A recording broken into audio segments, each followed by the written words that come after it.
कभी सोचिए कि आप एक वकील हैं और एक भरी अदालत में सबसे सामने आपसे एक ऐसी गलती हो जाती है जो आपके करियर पे सवाल उठा दे। आज हम एक ऐसी ही सच्ची कहानी पर बात करेंगे। ये एक चेक बाउंस अपील की कहानी है जिसने वकालत में तैयारी और प्रोफेशनलिज्म का एक बहुत ही जरूरी सबक सिखाया। ये जो बात यहाँ लिखी है ये बिल्कुल सच है। एक्सपीरियंस का मतलब ये नहीं कि आप गलतियां ही न करें, बल्कि ये है कि आप हर गलती के बाद खुद को बेहतर कैसे बनाते हैं।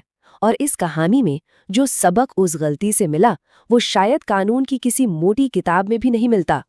तो कहानी शुरू होती है एक बिल्कुल साधारण से चेक बाउंस के मामले से। मतलब ऐसा केस जो रोजमर्रा की बात थी, कुछ भी अनोखा नहीं था। लेकिन कभी कभी ना सबसे साधारण दिखने वाले मामले ही हमें सबसे गहरे सबक सिखा जाते हैं।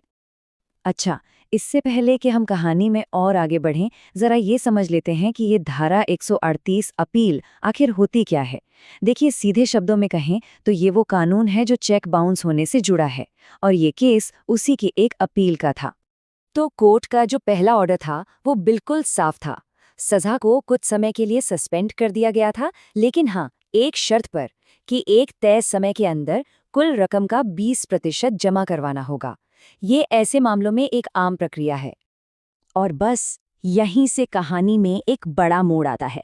वो जो 20% की रकम थी ना, वो समय पर जमा नहीं हो पाई, और इस एक छोटी सी चूक ने घटनाओं का एक ऐसा सिलसिला शुरू कर दिया जिसकी किसी ने उम्मीद भी नहीं की थी। अब हम कहानी के उस हिस्से में पहुंचते हैं जब वकील को अदालत के सामने खड़ा होना है, ये जानते हुए कि उनसे एक बड़ी गलती हो चुकी है। जरा उस तनाव को महसूस करने की कोशिश कीजिए। यहाँ देखिए कि कैसे एक छोटी सी गलती ने देखते ही देखते मामला कितना बिगाड़ दिया। सबसे पहले पैसे जमा नहीं हुए, उसके बाद कोर्ट ने सजा पर लगी रोक हटा दी, फिर एक बेलेबल वारंट जारी हो गया, और आखिर में वकील को बिना पूरी तैयारी के कोर्ट में पेश होना पड़ा। और फिर आया वो पल, कहानी का सबसे मुश्किल पल। जज साहब ने वकील से कहा, पिछला ऑर्डर जोर से पढ़िए। जरा सोचिए, उस वकील के लिए ये कितना असहज रहा होगा जब उसकी एक छोटी सी लापरवाही, उसकी अधूरी तैयारी भरी अदालत में सबके सामने आ गई। पर जैसा कि होता है, सबसे बड़ी सीख अक्सर सबसे मुश्किल हालात में ही मिलती है, और उस दबाव के पल में वकील को कुछ ऐसे सबक मिले जो उनकी पूरी जिंदगी काम आने वाले थे। एक नहीं, दो नहीं, बल्कि पूरे 3 जरूरी सबक उसी एक पल में। तो क्या थे वो 3 सबक? पहला, कभी भी पिछला ऑर्डर पढ़े बिना कोर्ट में पेश न हो। दूसरा, चेक बाउंस की अपीलों में अदालतें पैसे जमा करवाने को लेकर बहुत सख्त होती है। और तीसरा, वारंट का इंतजार करने से लाख गुना बेहतर है कि आप खुद कोर्ट में पेश हो जाएं। और एक बहुत जरूरी बात, जज कभी गुस्सा नहीं होते। वो बस ये उम्मीद करते हैं कि आप अपना काम पूरी गंभीरता से करें। ये सब प्रोफेशनलिज्म का हिस्सा है, किसी की व्यक्तिगत नाराजगी का नहीं। तो ठीक है, गलती तो हो गई। अब सवाल ये था कि इसे सुधारा कैसे जाए। चलिए देखते हैं कि इस मुश्किल से निकलने के लिए आगे क्या कदम उठाए गए। गलती को ठीक करने के लिए एक प्रॉपर 4 स्टेप की स्ट्रैटेजी अपनाई गई। सबसे पहले एक कंबाइंड पिटीशन तैयार की गई, फिर उस बेलेबल वारंट को वापस लेने की रिक्वेस्ट की गई, उसके बाद सजा पर लगी रोक को फिर से लागू करने की मांग की गई, और आखिर में कोर्ट को यह साफ भरोसा दिलाया गया कि आगे से हर नियम का पालन होगा। पिटीशन तो तैयार हो गई, पर अब कोर्ट में बोलना क्या था?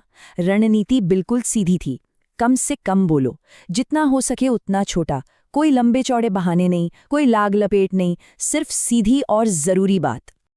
देखिए, ये कहानी सिर्फ एक गलती या एक केस के बारे में नहीं है। ये उस एक चीज के बारे में है जो किसी भी प्रोफेशनल के लिए, खासकर वकालत में, सबसे ज्यादा मायने रखती है, और वो है क्रेडिबिलिटी, यानी आपकी विश्वसनीयता। आप कोर्ट में कितनी भी जोरदार दलीलें क्यों न दे दें, अगर जज को आपकी बात पर, आपकी नीयत पर भरोसा नहीं है तो सब बेकार है। जैसा कि आप यहाँ देख सकते हैं, क्रेडिबिलिटी ही वो नींव है जिस पर आपकी जीत की इमारत खड़ी होती है। तो सवाल उठता है, ये क्रेडिबिलिटी बनती कैसे है? कोई रॉकेट साइंस नहीं है, बहुत ही सिंपल तरीके हैं। अपनी फाइल को अच्छी तरह से पढ़िए, पिछला ऑर्डर हमेशा ध्यान से देखिए, और कोर्ट से आप क्या चाहते हैं ये बिल्कुल साफ साफ तैयार करके जाइए। ये छोटी छोटी आदतें ही आपको बड़ी गलतियों से बचाती हैं। और अंत में ये एक बहुत ही कमाल की सोच है कि अगर इस एक अनुभव से किसी भी जूनियर वकील को कुछ सीखने को मिल जाए तो वो गलती और वो शर्मिंदगी भी सार्थक हो जाती है। क्योंकि गलतियां हमें तोड़ने के लिए नहीं होती, वो हमें पहले से बेहतर बनाने के लिए होती हैं। तो अगली बार जब कोई गलती हो तो निराश मत होइए, बस उससे सीखें और आगे बढ़िए।